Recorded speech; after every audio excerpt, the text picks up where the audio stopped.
Hey, Hans from Request for Music here with a new project module called Steps, and I was actually working on another sequencer, but suddenly came up with this because I'm working with Bitwig nowadays, and I tend to use a couple of sequences at the same time, and so I thought it would be nice to have one sequencer where you can play four sequences together if you wanted to, or play them in a chain. So I created this steps, and you see that each of those lanes, as I call them, have up to 16 steps. You can actually select how many steps you want. So if I want only one step, it will do that. But otherwise, I can just drag and the next level of steps float in, sort of. And you can click on any and drag, and you can set the exact note that you want to, and the dots on the top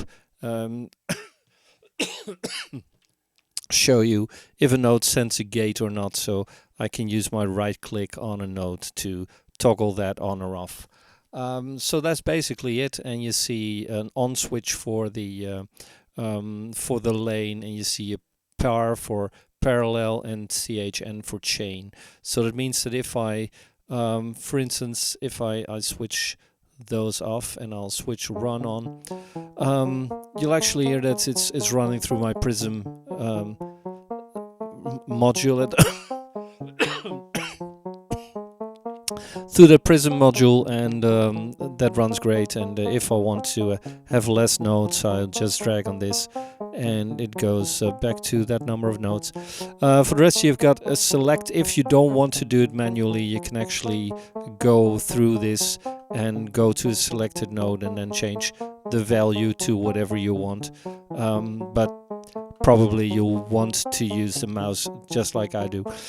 There's a division knob that switches to another division for that sequence, so a divider sort of, so you can go downwards to very slow if you wanted to, and this was the highest speed. And this is an offset. If it's going to run in chaining, you can set an offset where it's going to start within that sequence. That's the part on that side.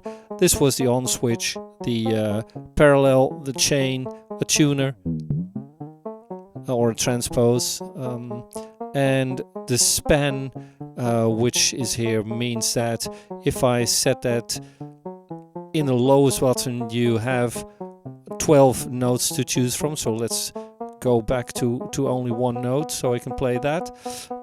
I can actually, I only have one octave, but if I set it higher, and the highest one is 3 octaves. So that's the easiest way to think of that anyway. So now I've got this sequence running, and if I switch the other one on, it's on parallel, there's no chaining on, so it starts running by itself, and it does exactly the same thing. So I can set some notes in there, and I could, for instance, take this out and put that into the transpose of this, and then the transpose will have, because it's parallel running, it's going through these 3 values all of the time. So it's changing the overall sequence of the other, actually. And I could set the third one on, and that's going to run as well. It has also a couple of steps. I'll put the gate on that one as well, and I'll take the pitch out, because the light gray ones are the pitches and the red ones are the gate outputs. So I can take this and I'll put that into the emotion setting of Prism, so I can change the overall sound of that. And I can do that with on for the last one, and take the pitch out of that and put that into the width. Oh no, let's do it into the into the width indeed. So with just one overall module, you can really create different kind of things in there. As soon as I put my chain on, if I then have another chain as well, I do have a mode switch on here, so I can go to a hybrid setting because the lowest setting is for just the parallel ones. The middle setting is just for the chains, and obviously this was not going to run separately because it was only going to run the transpose of this. So I should actually probably put an X in there and put that in here as well, and take these notes, let's see, the pitch into that one and take the gate into this one. So now I have different sort of effects anyway. These are only the 3 notes that is actually playing at the end of the other sequence, so let's take this a bit longer.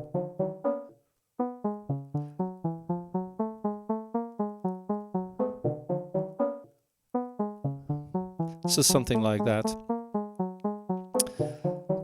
And yeah, what do we have more? Of course, there's next to this mode setting. If I put it on the top, it's actually these two are now running in chain, while the other ones are still running parallel. So you get very yeah, complex effects that way.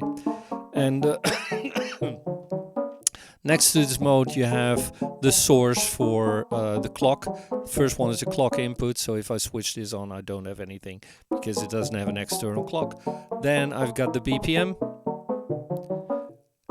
I have an overall divider for the number of quarters per per division, or how do you call that? So I could go up, and I could go up even more than this. And here I have the gate length. So that means that if my gate length is too short, it will probably not be able to hear it, and it might break up even.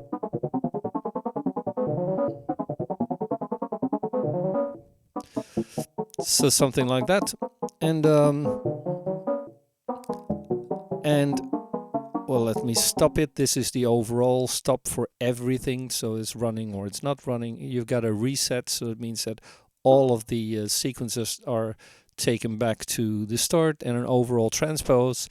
And you've probably seen that the blue outlines show you what the active node is, while the yellow outline shows the selected node. So once I click on a node somewhere, it's going to that point as well where you click, but then it is selected, and your right click again is the mute button. So yeah, well, that is steps for you. Still working on it a bit. There might be some stuff in there that is not really correct yet, but in general it works, and I'll see you in the next one. So cheers, bye bye.